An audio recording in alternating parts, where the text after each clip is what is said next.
Hello and welcome to Trip the Beltway Fantastic. Just before Memorial Day on Friday, the Trump administration let go scores of staff from the National Security Council. The usual howling from the media and the Democrats ensued, but the Trump administration was signaling even during his first term that over the years, particularly in the Bush 1 or Bush 2 rather, and Obama administrations, the NSC has not only gotten bloated and unwieldy, but for President Trump in particular, having much of the career staff burrowed in from the largely centrist liberal foreign policy establishment was posing a real obstacle to his own foreign policy agenda. The Purge, or you can call it for dramatic purposes, the Memorial Day weekend massacre, also comes on the heels of Trump reassigning his national security advisor, Mike Waltz, to represent the U.S. at the UN. Secretary of State Marco Rubio has been put in his place as interim national security advisor, and Andy Baker, foreign policy advisor to Vice President Vance, and Robert Gabriel, who advises Trump, have been appointed NSC deputies. Alex Wong, who was serving as Waltz's deputy, has also been reassigned elsewhere. All of this is against the backdrop of international foreign policy developments, of which the U.S. is at the center. A potential nuclear deal with Iran, ongoing attempts to bring the war to an end in Ukraine, and a ceasefire and an end to the siege and killing in Gaza. To say that personnel is policy and that each hiring and firing of top people will have an effect on how each of these core issues is resolved is an understatement, especially when one considers the real split in the Trump base over what kind of approach the administration should take. On the one hand, the Waltzes of the world would rather Trump take a hard line on Putin, China, and even go to war with Iran. Vance's orbit, on the other side, is much more about clearly defining what the U.S. national interest is in each of these issues and then acting accordingly, preferably not rushing in with guns blazing and putting U.S. service members into harm's way. Here to sort it all out and to talk about these various dynamics is my good friend Kurt Mills, who is the executive director and editor of the American Conservative magazine. He has written and spoken extensively about the Trump orbit and the dramatic shift in Washington when it comes to Republican politics and who is driving the conversation and policy here in the Imperial City. So welcome, Kurt, to the show. Welcome back to the show, Kurt. Thank you, Kelly. An honor.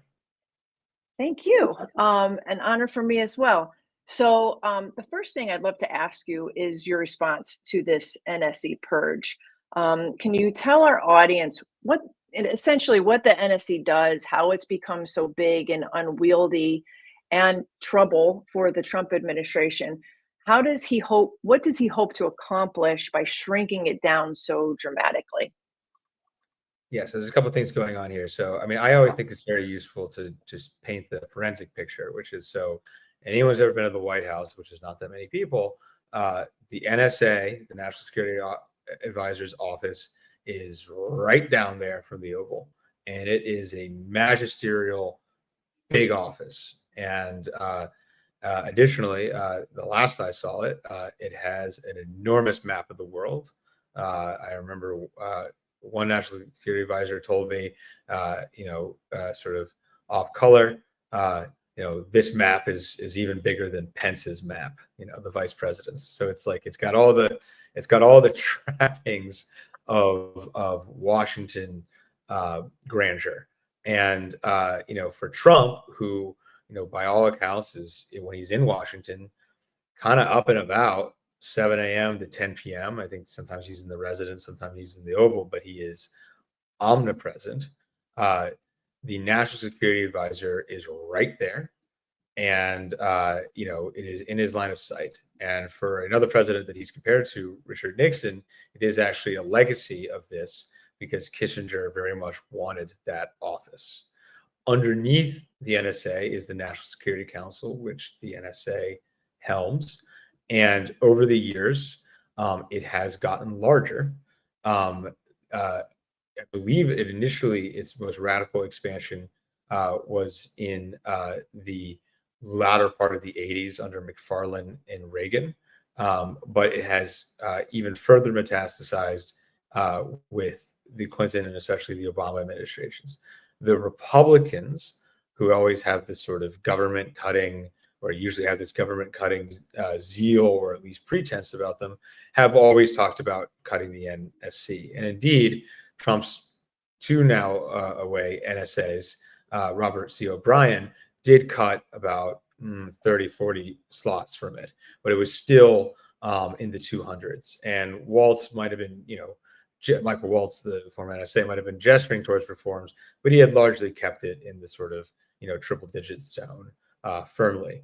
Rubio, who, again, parallel to history, like Kissinger, is now acting as both Secretary of State and National Security Advisor, is apparently sort of merging the desire to cut the NSC's, I don't want to say footprint, but bloat or just raw size, mixed with potentially putting a more ideological stamp on the National Security Council and flushing out some of the more outre selections by Michael Waltz, the former NSA.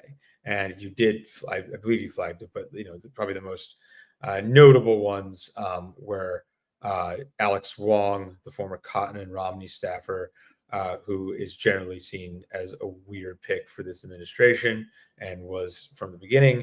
And then also the Merev Sarin person, who is a former Israeli government official, at least was briefly.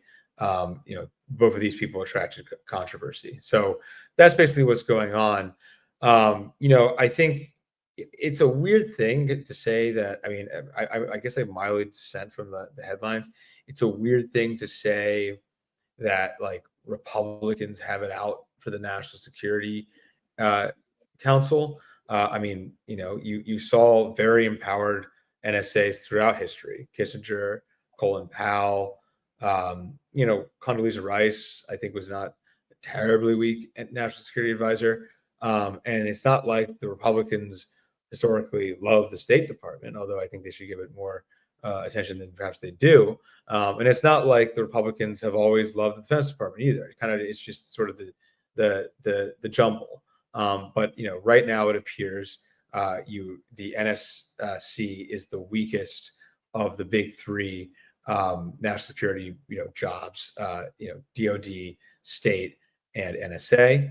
And then additionally, it seems as if for now there is a lid on this source of personnel instability, the most notorious personnel instability under the Trump administrations, which has been this office.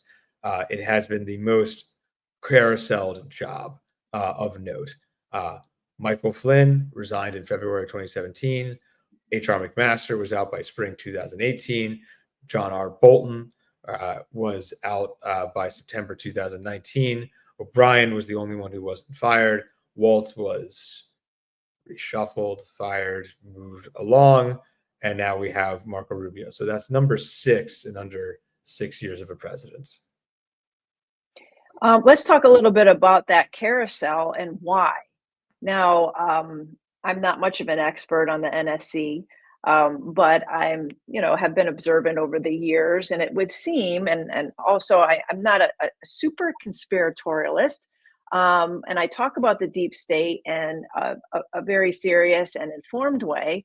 And it seems to me when you have that bloat, when you have that expansion of the NSC under Clinton, Obama, Bush 1, you have a lot of people, and correct me if I'm wrong, who come in, they're sort of loaned from other agencies, State Department, Homeland Security, DoD, and they burrow in to the NSC. They bring staff. And over the last 20 years, and you and I are from organizations that complain about this quite a bit, you have a national security state, a foreign policy establishment that is focused on mainly neoliberal internationalist approaches to foreign policy. We would say failed approaches to foreign policy. But this is the consensus thinking among this group of people who have burrowed in to the NSC. So when somebody like Trump comes in and he has a particular agenda, a stamp he wants to put on to his foreign policy, he's finding that he has a lot of resistance. within this body. And did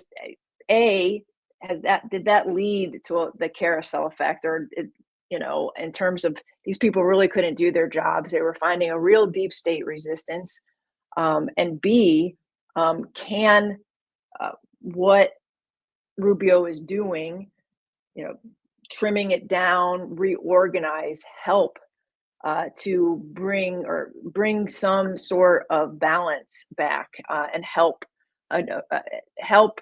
Trump or anybody else for that matter in the future bring a new foreign policy perspective to the White House. Well, I think part of the national security advisor story has been Trump's inability to select national security advisors that he agrees with. I think the most egregious examples are McMaster and Bolton. There is a bit of stab in the back narrative on Michael Flynn, but I think Flynn is not a conventional thinker. But I think if he had somehow managed to hold that job, there would have been a range of views that Trump might have clashed with him on. And Flynn, famously in his pretty storied military career, was not exactly the most agreeable individual. So, high conviction disagreeableness with Donald Trump, and you're not on the same page, strikes me as, it's a counterfactual, but strikes me as not perhaps the most fortuitous pairing. O'Brien is probably the most successful, maybe low bar, but most successful. He held the job for over a year, wasn't fired. But O'Brien is far more agreeable and shrewd, even if Trump and him might not always agree on every single thing. Waltz, I think, was just a fish out of water, ideologically and operationally, and so, as to, you're right, that people are rotated onto these desks, people are rotated onto the vice president's office. I believe, your colleague, George, our mutual friend, was a rotation from CIA to Dick Cheney. So this happens throughout the former vice president. This happened. This happens throughout the government, and it's true. I think, especially for Trump, who has been running since 2015 with a cascading anti-globalist, not only hating on a lot of the stuff that we've been doing since the Cold War, but hating on a lot of the stuff we've been doing since World War II. In some ways, and I think it's fair, he's sort of a hark back to the Republican Party of the 1920s. I think that's in order, more or less.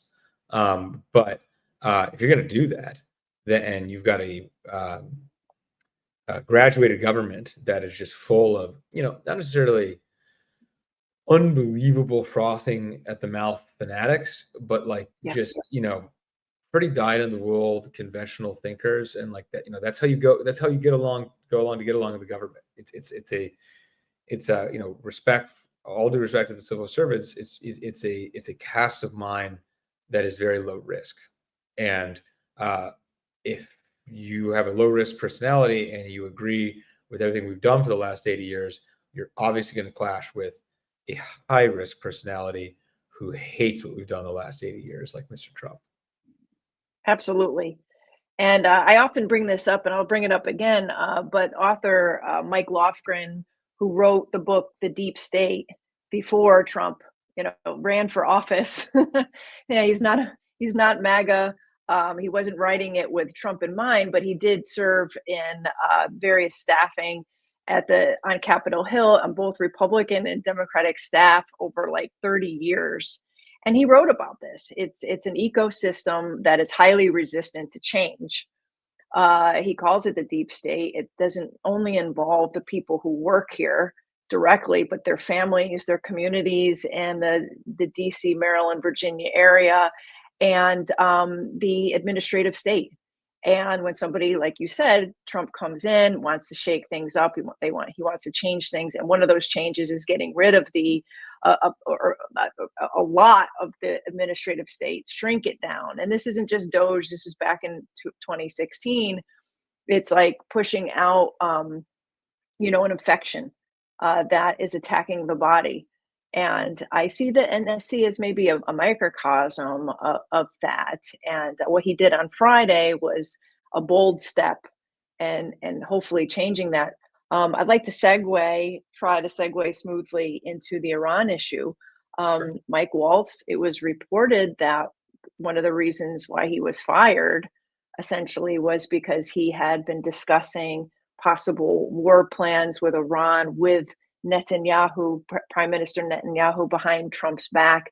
Can you talk a little bit about the shakeup from that perspective, getting rid of Waltz? What does that mean for the administration's perspective on Iran? And are you hopeful that Trump actually does want a deal and not go to war like so many of the neoconservative hawks who are still floating around in his orbit?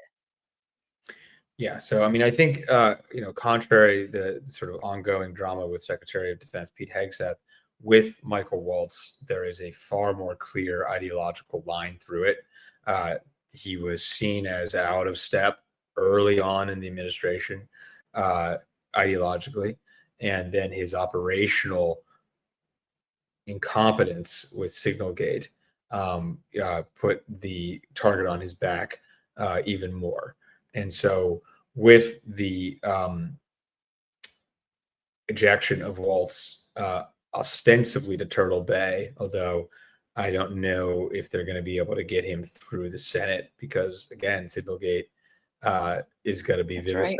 Right. And again, it doesn't even mean like how attractive. I mean, I understand they don't want to say he was fired, and I understand they want to throw him a bone, and fair enough. You should stick with your people. But like, do they really want to relitigate Signalgate, which has now fallen out of the news, in a dramatic Senate confirmation? We'll see. So yeah, I think you now have an administration staffed by, at least at the front lines, by people that are fairly committed to the cause of getting us out of these two major wars, at least officially. I mean, it is, and again, like I think it is the religion, whether or not everyone believes it, right? It is like, and that is very different than the first term, when the religion was openly questioned. The emperor had converted, but everybody else was still keeping the old stuff. And so I think this is far further along. As to the Iran thing, I mean, look, I've I think it's been said elsewhere, but I've kind of put a finer point on it. Like, look, I mean, Trump has obviously done a lot that the Israeli hardline wants: the recognition of Jerusalem, as the president himself said, at Mar-a-Lago to Jewish supporters, and like, who gave you Golan Heights? This kind of thing. Maybe a little crass by him.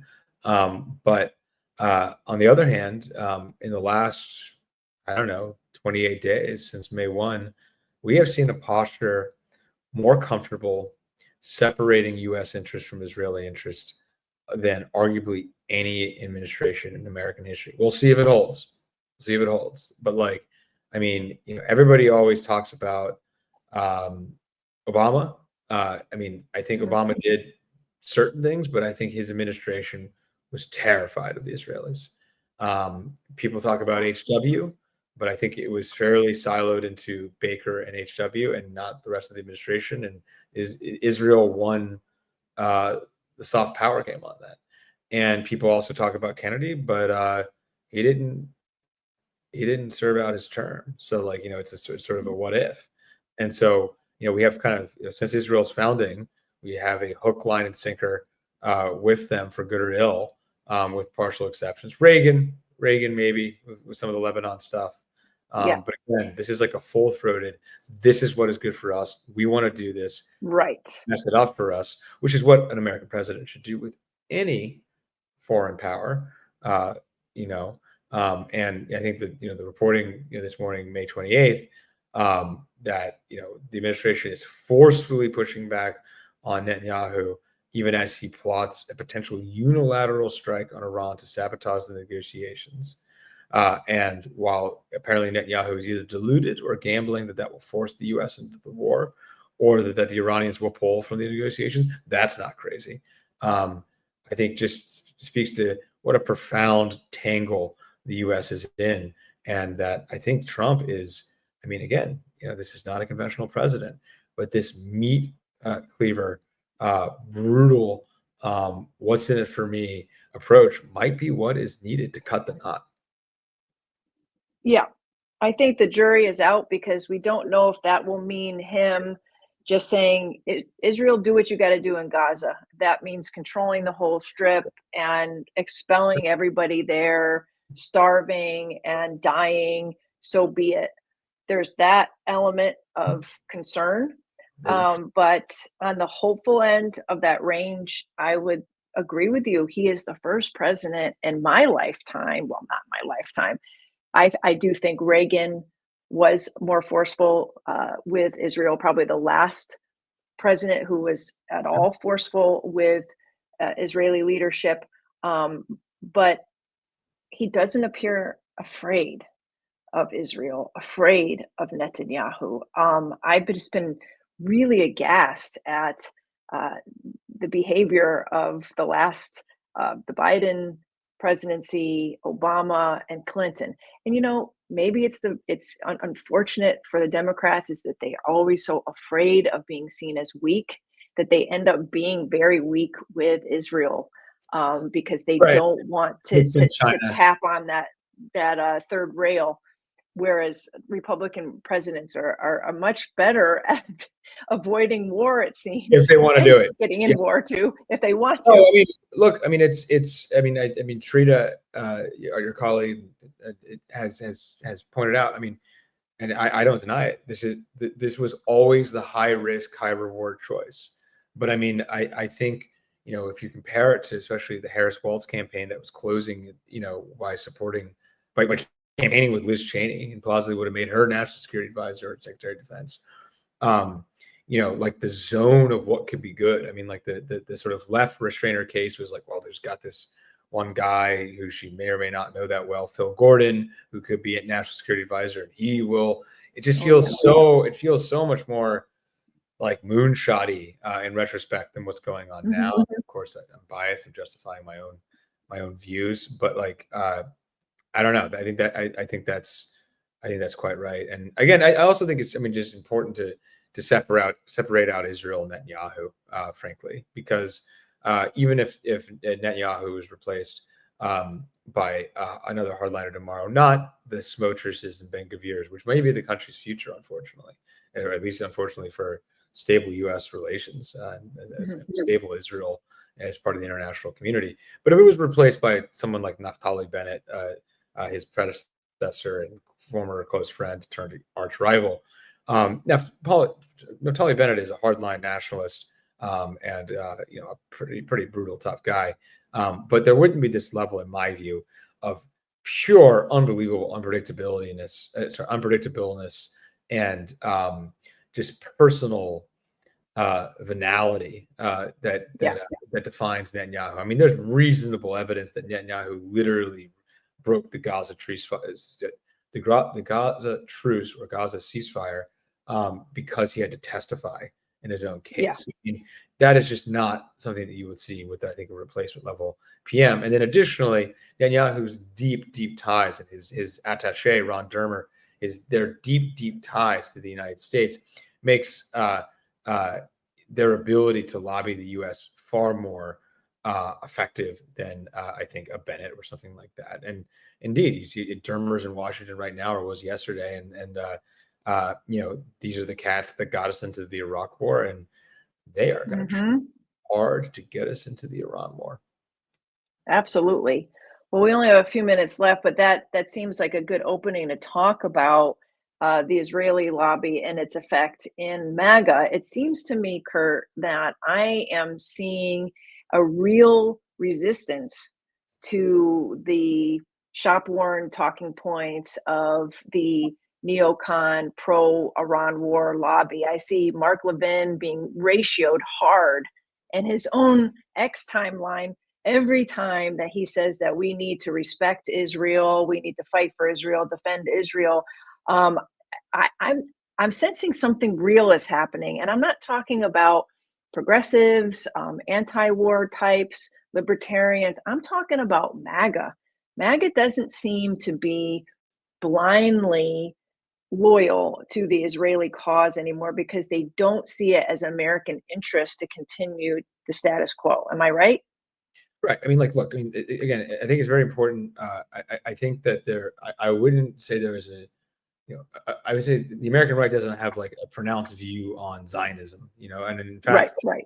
it's not like there's an anti-Zionist right in any meaningful way in the American right. I think that the view is the U.S. is endlessly financing and endlessly providing diplomatic cover to an atrocity steamroll, and Mhm. that's bad. And then additionally, Trump didn't fight for the last 10 years and fight through scores of indictments, and people weren't ostracized from their families and friends for supporting President Trump just to do a slaughter on the other side of the planet. And that is essentially what Netanyahu is offering the American people and offering this administration. And it is a pretty close to a binary. Either you protect him or you suborn your presidency. You subordinate your presidency to this insane sideshow that has very little to do, if anything, towards American interests. So I think that's important to level set. As to what's going on, I mean, look, very famously, Twitter's not real life, as they say. On the other hand, it kind of is. And I think you're seeing a clear dip in the polls, particularly among people who lean Republican, identify as conservative, whatever, MAGA, Trump, whatever you want to call it, especially among the under 50 set. It is cratering, and it has been cratering for the last year. I think there was probably an initial crush of support after October 7th. And then as the Israelis way overdrew their mandate and engaged in behavior that is just beyond the pale. I mean, look, I mean, we have nasty politics in this country, but I mean, for the former Israeli prime minister in my lifetime, in my adult lifetime, to call this a war crime, Mr. Omer, Yep. I mean, this would be like, Barack Obama saying that Trump is committing war crimes, which I suppose is not implausible.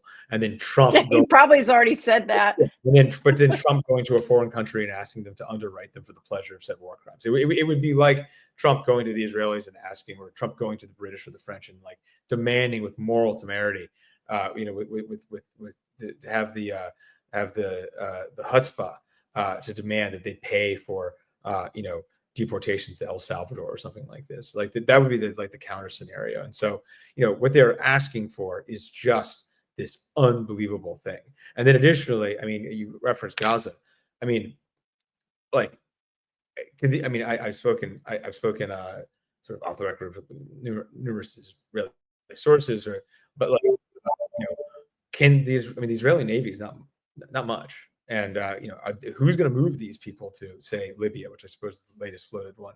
Like, it's probably going to be American ships, and like, and if it even happens, which I fade, but I don't want to be wrong, so I'm hesitant to say it. I'll leave it at this: there is significant or reasonable anger within the MAGA base at the moment at the lack of immigration enforcement relatively. I think deportations are a separate thing, and I don't think tens of millions of deportations are prudent for America, but like there haven't been anything close to tens of millions. There haven't been even maybe a million. If the U.S. can't do deportations at scale in its homeland, they can't even achieve that. How are they going to do deportations of a highly radicalized population on the other end of the planet? It doesn't make any sense. It doesn't make any sense for U.S. interests. No. Well, I appreciate that. Thank you. There's so much more to talk about on that score, and we'll have you back on. But I just want to give you a second to talk a little bit about the American conservative, which is near and dear to my heart. I've noticed that Pat Buchanan is kind of making a spiritual comeback. I've heard him referenced. I've seen quotes of his passed along, interviews. Can you just talk before you go about how prescient Mr. Buchanan was when he started the magazine, and why everybody's talking about him now? Oh, sure. Look, Pat Buchanan probably occupied the Tucker Carlson seat before there was a Tucker Carlson seat. Most important conservative columnist and media figure in the country. and very close aide to Richard Nixon, a reasonably close aide to Ronald Reagan. After the Cold War, he very much broke with what became the sort of corporate neoconservative consensus in America, but also, in the Republican Party. The establishment, Bush, McCain, Romney wing, and he was saying, these trade deals, these open borders, and these endless foreign wars do not serve the American interest. A probably more secular version of this was Ross Perot, who also, got 20% of the vote as a third party. I mean, again, like Ralph Nader, due respect to Mr. Nader, who's also worked with TAC years back. Yeah. He peaked at, I believe like 2.6% in 2000. The Perotist, the sort of anti-globalist, clear pitch has been in the bloodstream of America for decades. But that said, lost the argument in the 90s. It was a noble defeat, and $30 trillion in debt and 2 major lost wars, and until recently 70% of the country thinking it's going in the wrong direction. I mean, this is not a happy country, I think, as people know, unfortunately, and it used to be within recent memory. And I think they're dusting off the sayings and the work of one of our magazine's co-founders, and I think it is well earned and well overdue. Absolutely. And I remember when you took over TAC, was it 2 years ago now? Time has flown by, but you'd said to me you want to bring it back to its roots, and I'm just so proud of all the work that you've done there. And I encourage anybody who's listening to go to theamericanconservative.com. Is it theamericanconservative.com? You don't have you have PTSD from editing that page for too long. I mean, you should tell the audience. I mean, I have it cached. I do the first couple letters and it pops up. Yeah, but Kelly was a longtime contributor in the 2000s and was the day in, day out field commander, field marshal from 17 to 2020. And so couldn't have been better at the job. So. Well, thank you. And so I encourage everybody to go there. I mean, you're firing on all cylinders and you're keeping true to principle. And that's the most important thing, the consistency of the principle that you bring to the magazine. So thank you so much for coming on, and let's continue this conversation for sure. Good. Can't wait.